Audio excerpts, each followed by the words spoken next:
থেকে এখান থেকে ডাইরেক্ট এখানে না দিয়া আমি এখানে আবার আরেকটা ডিভাইস লাগাইছি।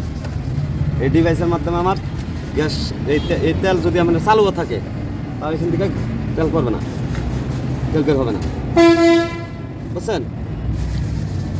এই ট্যাঙ্কির চাবিটা যখন বারবার আপনি অফ করবেন তখন এটা নষ্ট হওয়ার সম্ভাবনা আছে। আর বারবার অফ চালু এই সেই এটা আপনার হাতে করা লাগবে না, সম্পূর্ণটা এই যে ডিভাইসের মাধ্যমে নিয়ন্ত্রণ করছি। এখানে দেখছেন তেল আছে ট্যাঙ্কি, দাঁড়ান সেটাও তো আমি দেখাবো নাকি।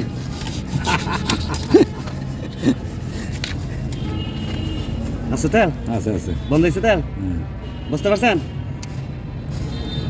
বন্ধ হয়েছে তেল। আমি কি চাবি অফ করছি এখানে এই যে এই ট্যাঙ্কি হাত দেওয়া লাগছে? না, দেওয়া লাগে নাই। তাহলে দেখেন এখন তেল এখানে সুইচ দিবেন আপনি, এই সুইচ অফ করছেন, তেল অফ। এবার গ্যাস আপনার আরেকটা লাইন এই সেম গ্যাসেও আছে। এই গ্যাসে যদি আমি দুইটা ডিভাইস লাগাই সেই ক্ষেত্রে আপনি এখান থেকে কন্ট্রোল করতে পারবেন, হাতে নিচে নামতে হবে না, চেঞ্জ করতে হবে না, মশলাইতে হবে না, দেখতে হবে না, কাজের ভাই শেষ নাই। আর এটাই বাংলাদেশের প্রথম, বাংলাদেশের প্রথম যে এই মডেল আজ পর্যন্ত কেউ বের করতে পারে নাই। কারণ আমি এটা নিয়ে নাচি, এটাই আমার পেশা।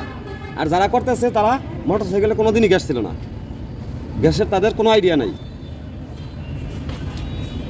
বুঝতে পেরেছি কথাটা? হ্যাঁ, আইডিয়া মানুষ মার্কেট থেকে শেখা হয় না, আস্তে আস্তে তারা কন্ট্রোলে নিতেছে। তো এই যে এই সব যে করা যায়, এই যে ডিভাইস লাগানো যায় এবং কোথায় পাওয়া যায়, কীভাবে করা লাগে, কীভাবে ইলেকট্রিকভাবে কাজ করতেছে। আপনি দেখছেন আজ পর্যন্ত যে এই পেট্রোলের লাইনটা ধরেন, আপনি গ্যাসের লাইন বাদ দেন, পেট্রোলের লাইনটা ডিভাইসের মাধ্যমে আজ পর্যন্ত অফ হয়েছে মোটর সাইকেল, দেখছেন আজ পর্যন্ত?